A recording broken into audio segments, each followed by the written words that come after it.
আলহামদুলিল্লাহ রাব্বিল আলামিন আসসালাতু ওয়াসসালামু আলা সাইয়্যিদিল মুরসালিন ওয়া আলা আলিহি ওয়া আসহাবিহি আজমাইন। বিশ্ববিখ্যাত তাফসীর তাফহিমুল কোরআন সৈয়দ আবুল আল মওদুদী রাহিমাহুল্লাহ রচিত এই তাফসীর গ্রন্থ খুবই একটি অত্যন্ত সমৃদ্ধ তাফসীর, জগৎ বিখ্যাত।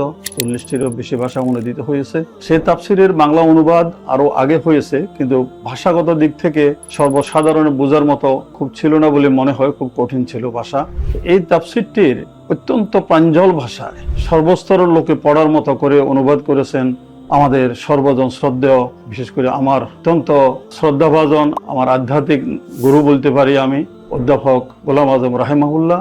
এটাকে খুব সহজ সরল বাংলা অনুবাদ করে সর্বসাধারণের পাঠের উপযোগ করে তুলে ধরেছেন। এমন ভাষা প্রয়োগ করেছেন উচ্চ শিক্ষিত লোক, খুব কম শিক্ষিত লোক, যে কোনো লোকের জন্যই এটা বোঝা এবং পড়া খুবই সহজ। বিশেষ করে এই তাফসীরের সূরাগুলোর শুরুতে যে নামকরণ, নাজেল কাল, ঐতিহাসিক প্রেক্ষাপট, বিষয়বস্তু এমন সহজ সরল ভাষায় উনি উল্লেখ করেছেন, লিখেছেন যে এটা কারো পক্ষেই বোঝা কঠিন নয়। এবং সংক্ষিপ্ত আকারে যে ভাষায় লিখেছেন যে একটা সাধারণ লোক যদি একটা সূরার বিষয়বস্তু, নাজেল কাল এইগুলো পড়ে, তখন সূরাটা পড়ার সময় তার সামনে পুরো সূরার একটা সারমর্ম সামনে ভেসে উঠবে। এই ক্ষেত্রে এসে এই তাফসীরের বিষয়ে ওনার সাথে আমাদের যে কথা হয়েছে, সরাসরি কথায় যে উনি উল্লেখ করছেন, অনেক আলেম ওনাকে বলেছেন যে আপনি তো কোরআনের ভাষাকে এত সহজ সরল করে নিয়ে আসছেন, এটা কোরআনের মর্যাদার ক্ষেত্রে কিছু সমস্যার সৃষ্টি হতে পারে। তো আমাদেরকে বললেন যে উনি যে উত্তর দিয়েছেন সেটা হচ্ছে যে কোরআনের ভাষা তো আরবি, সেটা তো যথার্থ যেভাবে আছে সেই মর্যাদার ক্ষেত্রেই আছে। এই কোরআন তো যত ভাষাভাষী লোক আছে প্রত্যেকের জন্য অনুবাদ হতে হবে। তো বাংলাদেশি ভাষাভাষীর জন্য অনুবাদ হয়েছে, এটাকে আরো সহজ করার জন্য শুধু সাবলীল ভাষা করেছে। এতে তো কোরআনের মর্যাদা হানির কোনো কারণ নাই সেখানে। খুবই যুক্তিযুক্ত কথা, খুবই সুন্দর কথা এটা। তো আমরা এটাকে ওনাকে আরো উৎসাহিত করেছি বাকি পুরোটা শেষ করার জন্য। এই সূরা যখন তাফহিমুল কোরআনের প্রথম আমপারা যখন উনি অনুবাদ করেন, তখনই আমি এটা হাতে পেয়েছিলাম। তখন থেকে পড়া শুরু করেছি। অন্যান্য তাফসীর পড়ার সাথে সাথে এই তাফসীরটা দেখতাম।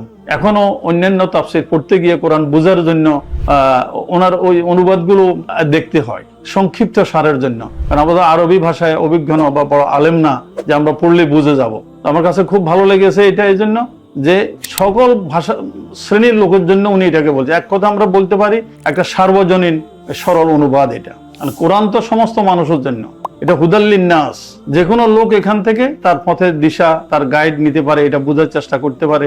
এক্ষেত্রে যদি বাংলা অনুবাদ খুব কঠিন ভাষায় হয়, যেগুলো আগে ছিল, আগে আমরা পড়েছি, এগুলোর থেকে বোঝা সবার জন্য সম্ভব ছিল না। অনেক শাব্দিক প্রয়োগ ছিল খুব কঠিন। তো অধ্যাপক গোলাম আজম রাহিমাহুল্লাহ ওনার যে অনুবাদটা করেছেন, সংক্ষিপ্ত এবং সরল অনুবাদ, এটা এত বেশি সহজ এবং বোঝার জন্য, জানার জন্য আমি মনে করি যে সর্বশ্রেণীর লোক এটা এখান থেকে উপকৃত হতে পারে। একটা পঞ্চম শ্রেণীর ছাত্রকেও যে একটু বাংলা পড়তে পারে, সেও এখান থেকে বুঝতে পারবে। একটা সূরা সম্পর্কে এটা সামারি কি আছে, কোন প্রেক্ষাপটে নাজেল হয়েছে, এটা যদি সে পড়ে তাহলে সে বলতে পারবে যে অমুক সূরাটা এই কারণে নাজেল হয়েছে। তো এই দিক থেকে আমি এটা একটা অনন্য, এক অসাধারণ খেদমত বলে মনে করি। আল্লাহ ওনাকে যাজা দান করুক।